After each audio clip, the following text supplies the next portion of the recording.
بسم اللہ الرحمن الرحیم۔ السلام علیکم ناظرین، آپ یوٹیوب اور فیس بک چینل دیکھ رہے ہیں، میرا نام عزیر ہوں۔ ناظرین، آج 9 دسمبر 2024 اور تقریباً 10 دسمبر شروع ہونے والا ہے، اور یہ 2 سے 3 دن اگلے بہت امپورٹنٹ ہے۔ ایک جانب جنرل فیض حمید کیس کا فیصلہ، دوسری جانب سول نافرمانی کی جو تحریک ہے جس کا عمران خان نے اعلان کیا ہوا ہے، اس کی بھی ڈیڈ لائن بہت قریب آ چکی ہے، لیکن پاکستان تحریک انصاف کی قیادت سول نافرمانی کی تحریک پر رضامند نہیں ہے۔ میں آپ کو ایک ایسی خبر جو ہے وہ دینے جا رہا ہوں کہ اگلے 72 گھنٹوں میں کیا کچھ ہو سکتا ہے، تخت یا تختہ۔ جناب، سب سے پہلی خبر پر آج ہم نے بات کرنی ہے کہ اگر ڈیل نہ ہوئی تو پھر کیا ہوگا۔ جنگ کے الارم جناب بج اٹھے ہیں، آرمی چیف کی جانب سے ڈنڈا اٹھا لیا گیا ہے۔ یہ خبر کیا ہے؟ ایک بڑی ایکسکلوسیو نیوز جو ہے وہ ہمارے تک پہنچی، تو میں نے آپ کے سامنے یہ خبریں جو ہیں وہ رکھنی ہے۔ اور پھر دوسری جانب وزیر اعلیٰ کے پی کی علی امین گنڈا پور نے اس وقت قہر ڈھا کر رکھ دیا ہے۔ یہ بڑی حیران کن صورتحال ہے کہ جناب ان کی جانب سے ایک ایسی سٹیٹمنٹ آئی ہے وہ جس نے پوری کی پوری پاور ڈائنامکس جو ہیں وہ تبدیل کر دی ہیں۔ اس حوالے سے اہم ترین تفصیلات آپ کے سامنے آج کے اس ویلاگ میں رکھوں گا، لیکن آگے بڑھنے سے پہلے آپ سب سے درخواست کے چینل کو ضرور سبسکرائب کر لیں، بیل آئیکن کو دبا دیں، آنے والی تمام تر اپڈیٹس آپ کی خدمت میں بر وقت پیش ہوتی رہیں۔ ناظرین، سب سے پہلے گنڈا پور کی سٹیٹمنٹ کی بات کر لیتے ہیں کہ ان کی جو سٹیٹمنٹ ہے اس کی ٹائمنگ بہت امپورٹنٹ ہے۔ جناب، ایک جانب پی ٹی آئی جو ہے وہ مذاکرات کی بات کر رہی ہے۔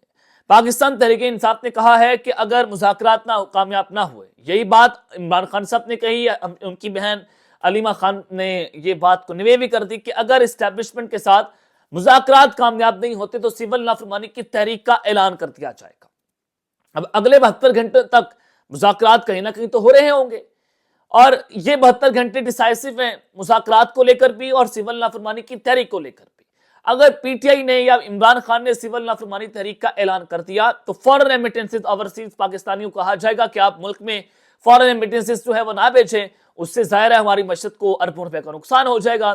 اور پھر کچھ پروڈکٹس کا اس وقت بائیکاٹ بھی شروع ہے، اور یہ بھی کہا جا رہا ہے کہ آپ بجلی، گیس، انٹرنیٹ کسی کا بل جمع نہ کروائیں، اور پھر جو ہے وہ یہ چیزیں جو ہیں بہت ہی خطرناک دراہے پر پہنچ رہی ہیں کہ یہ چور حکومت ہے، فارم 47 کی گورنمنٹ ہے، ان کا حق نہیں بنتا کہ ہمارے ملک کے اوپر قابض رہیں، تو لہٰذا سول نافرمانی کی تحریک جو ہے اس کو شروع کیا جا سکے۔ عمران خان کے پاس اس کے علاوہ اور بہت سارے کارڈز بھی موجود ہیں۔ خان صاحب اس کے علاوہ بہت سارے کارڈز کھیل بھی سکتے ہیں وقت آنے کے اوپر، لیکن ایک کارڈ انہوں نے ایک پتہ جو ہے ابھی تک شو کروایا سول نافرمانی کا۔ اب اس کے بعد تشویش جو ہے وہ پائی جا رہی تھی۔ اب گنڈا پور صاحب نے ایک بڑا عام بیان دیا ہے۔ دیکھیں، ثانیہ ڈی چوک ہوا، ثانیہ ڈی چوک کے بعد شہباز شریف نے کہا جناب آرمی چیف اور انٹیلیجنس ایجنسیز آن بورڈ تھیں تو یہ سارا معاملہ تھا۔ تو آج علی امین گنڈا پور نے یہ بات کی ہے کہ وزیراعظم بتا رہے ہیں کہ آرمی چیف کا شکریہ کہ انہوں نے اسلام آباد کو خالی کروایا، اور آرمی چیف کہہ رہے ہیں کہ ہمارا کیا لینا دینا، ہمیں تو حکومت کی طرف سے حکم ملا تھا کہ 245 لگا کر حکومت نے کہا تھا کہ آپ آ جائیں، حساس بلڈنگ سے کنٹرول سنبھال لیں۔ ایک بات تو میں آپ کو بڑی واضح کر دوں کہ گولی جو ہے وہ فوجی جوانوں کی جانب سے نہیں چلوائی گئی تھی، نہ ان کی جانب سے چلائی، میں وہاں پر ڈی چوک پر موجود تھا۔ گولی چلائی گئی رینجرز کی جانب سے، رینجرز نے چلائی، پولیس نے چلائی، اسلام آباد پولیس، پنجاب پولیس نے بھی چلائی، لیکن فوجی جوان جو ہیں وہ جہاں پر کھڑے ہوتے وہ وہیں پر کھڑے ہوئے تھے۔ لیکن 245 کے تحت فوج کو لایا گیا تھا، ضرور لایا گیا تھا، وہ سارا کچھ آپ نے دیکھا تھا۔ حکومت چاہتی ہے کہ فوج اور عوام کا کہیں آمنا سامنا ہو جائے، پھر وہ جو اس وقت ٹینس سچویشن کریٹ ہو جائے گی، حکومت اس کا فائدہ اٹھائے۔ لیکن صورتحال سب کے سامنے تھی، لیکن گنڈا پور کی سٹیٹمنٹ بڑی امپورٹنٹ ہے کہ جس کے بعد جلدی پر تیل انہوں نے ڈال دیا ہے، اور پھر دوسری جانب جناب اگر ڈیل نہ ہوئی تو اس کے بھی جنگ کے الارم جناب بج اٹھے ہیں، اور پھر آرمی چیف صاحب نے ڈنڈا اٹھا لیا ہے۔ میں آپ کو بتا رہا ہوں کہ اگلے 72 گھنٹے 190 ملین پاؤنڈ کیس، وہ معاملہ بھی اپنے آخری مرحلے میں جا چکا ہے اڈیالہ جیل کے اندر۔ اب سے کچھ دیر پہلے بشرا بی بی جو ہے وہ اڈیالہ جیل سے روانہ ہوئی ہے۔ تو آج کا دن بڑا امپورٹنٹ ہے، اور آج کے دن میں عمران خان صاحب نے مکمل طور پر چیزیں جو ہے وہ طے کر لی ہیں کہ آگے کیا ہونے والا ہے، کیا ہو سکتا ہے۔ خان کو مکمل طور پر پیغامات آج پہنچا دیے گئے اڈیالہ جیل میں کہ جناب یہ ہو گیا تو پھر یہ ہو جائے گا، ڈیل نہ ہوئی تو پھر یہ کر لیں گے، فلاں ہو جائے گا۔ ساری چیزیں آج خان صاحب کو بریف کی گئی، کیونکہ بشرا بی بی 11:15 بجے سے آئی ہوئی ہیں، اور وہ اب سے کچھ دیر پہلے وہاں سے روانہ ہوئی ہیں، طویل ترین ایک تو سماعت ہوئی، پھر طویل ترین نشست ان کی عمران خان صاحب کے ساتھ، تو اس سے نظر آتا ہے کہ بشرا بی بی کو کیا کیا پیغامات دے کر عمران خان کے پاس بھیجا گیا ہے۔ اب رات کے بڑی ہلچل ہے، غیر معمولی خبریں میں آپ کے سامنے جناب رکھ دیتا ہوں کہ فوجی عدالتوں کا معاملہ ایک تو آئینی بینچ کے سامنے، آج آئینی بینچ نے کہا کہ حکومت فوری طور پر، حکومت کی درخواست تھی کہ فوجی عدالتیں جو ہیں اپنا فیصلہ سنا سکیں، اس کو مسترد کر دیا۔ لیکن میں آپ کو یہ بتانا چاہتا ہوں کہ کیا جسٹس امین الدین صاحب جو ہیں ان کے پاس اتنی طاقت موجود ہے کہ وہ اپنی مرضی کے فیصلے لے سکیں؟ آپ خود اندازہ کریں کہ جسٹس امین الدین کا آئینی بینچ کے پاس یہ طاقت ہے، یہ سکت ہے کہ جو ان کو لانے والے ہیں وہ اس کے خلاف فیصلہ کر دیں گے؟ ایسا بالکل نہیں۔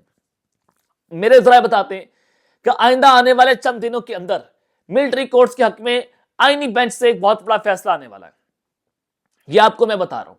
ایک فیصلہ تو آئینی بینچ یہ سنا دے گا، اور پھر جنرل فیض حمید صاحب، ان کا بھی کورٹ مارشل اور ان کو سزا ہو جائے گی۔ جیسے فیصل واڈا کہہ رہے ہیں کہ 14 دسمبر سے پہلے ان کے کیس کا معاملہ بھی ہو جائے گا، ان کا ٹرائل مکمل ہو گیا ہے، بہت پریشانی کے اندر ہے، یہ ہے وہ ہے، اور پھر شواہد موجود ہے عمران خان کے خلاف، اور وہ بول بھی پڑیں گے، سارا کچھ ہو جائے گا۔ اور جب یہ فیصلہ ہو جائے گا تو پھر عمران خان کے گرد بھی گھرا تنگ ہو جائے گا، عمران خان کو ملٹری کورٹس میں لے جایا جائے گا۔ یہ سارا معاملہ ہے کہ اگر عمران خان صاحب ڈیل نہیں کرتے، عمران خان ان کی بات نہیں مانتے، خان کہتا ہے جناب ایبسلوٹلی ناٹ، خان ان کی ڈیل ماننے کو تیار نہیں ہے، تو پھر عمران خان کو ملٹری کورٹس میں ہم لے کر چلے جائیں گے۔ خان کو ساتھ ساتھ کی دھمکی بھی دی جا رہی ہے۔ اب آپ نے یہ بات سمجھنی ہے کہ سول نافرمانی کی تحریک عمران خان کو کہا جا رہا ہے کہ آپ اس کو منسوخ کرتے ہیں، اسی وجہ سے پی ٹی آئی کے کچھ لوگ بھی ان کو پیغام پہنچائے گا کہ اگر آپ یہ کریں گے تو پھر ہم خان کو ملٹری کورٹس کے اندر لے جائیں گے اور پھر خان کی رہائی نہیں ہو پائے گی۔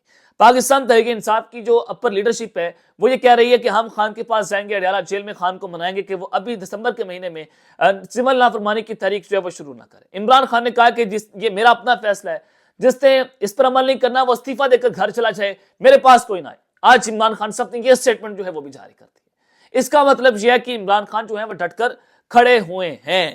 لیکن جناب اب آپ اندازہ کریں کہ جو خان کو دھمکیاں دی جا رہی ہیں کہ ملٹری کورٹس میں ٹرائل عمران خان کا کرنا کوئی آسان بات نہیں ہے۔ یورپی یونین کا وفد پاکستان اس وجہ سے آیا کہ ان کے پاس اطلاعات تھیں کہ عمران خان کا ملٹری کورٹس میں ٹرائل ہونے والا ہے، اور پھر برطانیہ کے وزیر خارجہ نے کہا کہ ہمیں یقین دہانی کروائی گئی۔ اب ظاہر ہے برطانوی وزیر خارجہ جب بات کر رہے ہیں اپنے پریس ریلیز کے اندر تو ان کا پاکستان کی ہائی ٹاپ آفیشل سے رابطہ ہوا اس وقت، تو انہوں نے کہا کہ ہمیں یقین دہانی کروائی گئی ہے کہ عمران خان کا ملٹری کورٹس میں ٹرائل نہیں ہوگا۔ اسی حوالے سے امریکی کانگریس، امریکی سینیٹرز سارے یہ بات کر رہے ہیں، اور پھر اگلے ہفتے اوورسیز امریکہ سے کچھ بڑی عام پریس کانفرنس آئے گی، اور پھر ایک بڑے عام استعفے کا مطالبہ بھی کیا جائے گا، اور پھر ڈونلڈ ٹرمپ کا ٹویٹ، سجاد برقی کی ڈونلڈ ٹرمپ سے ملاقات، اور پھر اب سے کچھ دن بعد ایلان مسک کے ساتھ بھی کچھ اوورسیز پاکستانی ملنے جا رہے ہیں۔ جو ٹویٹر کا معاملہ پاکستان کے اندر بین ہوا ہے اس پر بات کی جائے گی۔ تو اب یہ ساری صورتحال اور ڈاٹس سے ڈاٹس کنیکٹ کر آپ دیکھیں تو عمران خان کا ملٹری کورٹس میں ٹرائل کرنا اتنا آسان نہیں ہے۔ یہ کوئی خالہ جگہ واڑا نہیں ہے کہ آپ جائیں گے اور خان کو ملٹری کورٹس کے اندر جائیں گے، تو اتنا آسان کام نظر نہیں آ رہا۔ لیکن ساتھ ساتھ خان کو جو ہے وہ یہ باتیں بتائی بھی جا رہی ہیں۔ تو رات کے جناب یہ کچھ بڑی ہلچل تھی، کچھ غیر معمولی خبریں تھیں جو میں نے آپ کے سامنے رکھ دی ہیں۔ اب تک کے لیے اتنا ہی، اپنا خیال رکھیے گا، اور اس لیے آپ ناظمی ہے لکھنے لانے کے بعد پاکستان زندہ باد۔